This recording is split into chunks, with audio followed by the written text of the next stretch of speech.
kepercayaan kepada Tuhan, kesetiaan kepada raja dan negara, keluruhan perlembagaan, kedaulatan undang-undang, kesopanan dan kesusilaan.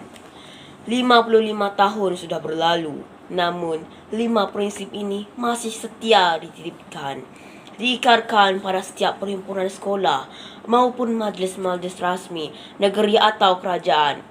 Masih relevankah prinsip ini ditekankan pada zaman generasi Alpha?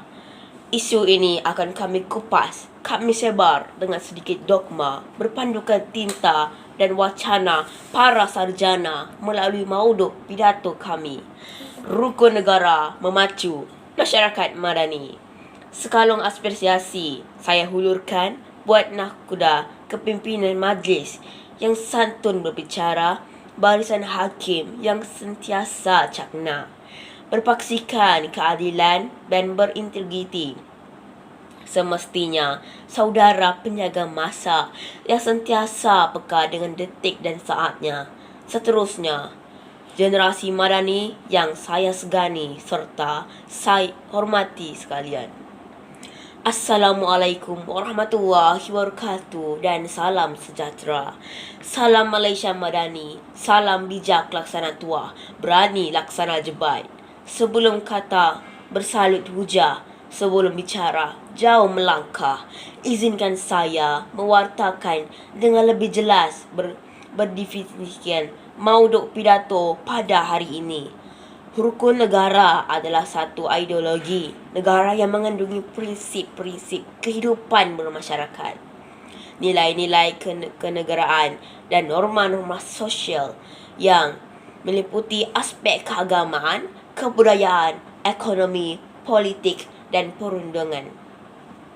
Frasa memacu bermaksud mendorong atau menggalakkan seseorang atau sesuatu untuk bergerak lebih cepat atau lebih kuat, manakala masyarakat madani merupakan sebuah masyarakat yang beradab, iaitu maju dari segi pemikiran, kerohanian dan material dengan menyamai nilai-nilai murni seperti semangat kekeluargaan dan berpanduan.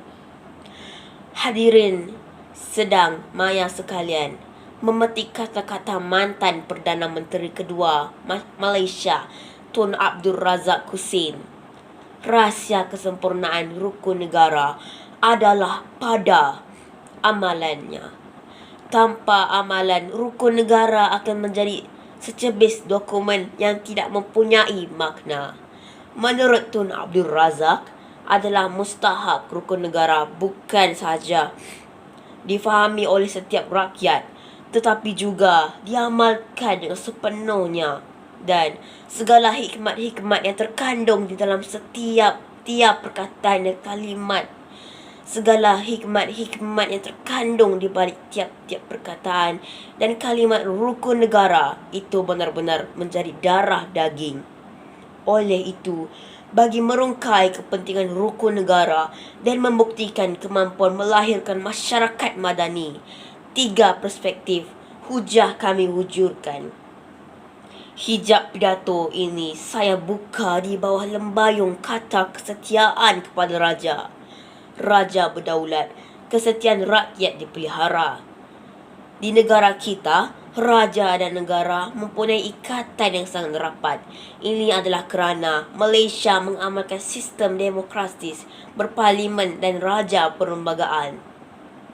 Dalam konteks perhubungan rakyat dan raja, rakyat harus mencurahkan taat setianya kepada raja, manakala raja atau pemerintah harus menyediakan perlindungan kepada negara dan seluruh rakyat jelata. Hubungan timbal balas ini meletakkan asas kesetiaan tidak berbelah bagi dalam kalangan rakyat. Secara tidak langsung mengalahkan setengah rakyat di negara ini untuk menggunting dalam lipatan, menangguk di air yang kuruh demi kepentingan diri sendiri. Sidang maya dihormati, sekalian beralih kita kepada hujah kami yang kedua adalah berdasarkan kedaulatan undang-undang. Undang-undang keamanan dikecapi, diperkukuh perkataan kedaulatan, bermaksud kekuasaan yang tertinggi. Oleh itu, prinsip kedaulatan undang-undang bermaksud kedudukan undang-undang sebuah negara sebagai kuasa tertinggi yang mesti dihormati dan dipatuhi oleh semua lapisan masyarakat. Menjelaskan lebih lanjut, prinsip keempat rukun negara iaitu rakyat Malaysia dilihat sebagai sebuah bangsa yang sentiasa bersedia mendepani cabaran dengan penuh disiplin yang menjadi kunci keamanan dikecapi negara sehingga hari ini. Mengambil contoh kepatuhan masyarakat ketika melaksanakan Perintah Kawalan Pergerakan PKP sejak 18 Mac yang lepas, sehingga PKP pemulihan bagi membendung pandemik COVID-19. Rakyat secara umumnya menghormati undang-undang seperti mana digini dalam rukun negara. Ia sesuatu boleh dibanggakan rakyat Malaysia. Ini memperlihatkan masyarakat madani memahami kebaikan sesuatu undang-undang hingga ia mudah untuk ditaati. Sidang maya yang penuh santun, kesopanan dan kesusilaan adalah prinsip terakhir dalam rukun negara, selaras dengan hujah kami yang terakhir pada hari ini. Luhur berbudi, sopan bertingkah, tonggak masyarakat madani.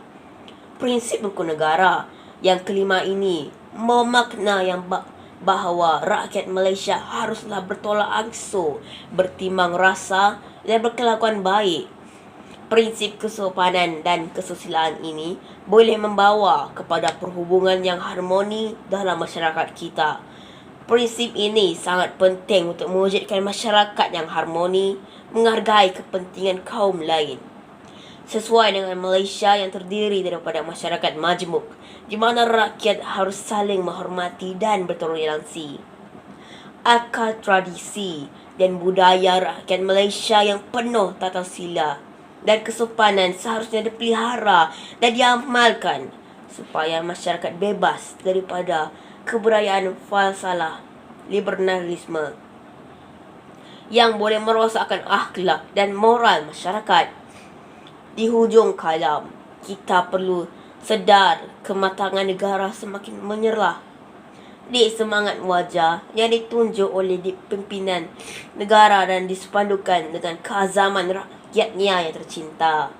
Suka kami mengajak sisi Dewan sekalian untuk sama-sama menabur bakti, menghulurkan secebis kekuatan untuk merealisasikan hasrat negara menjadi sebuah negara madani. Sekian, terima kasih.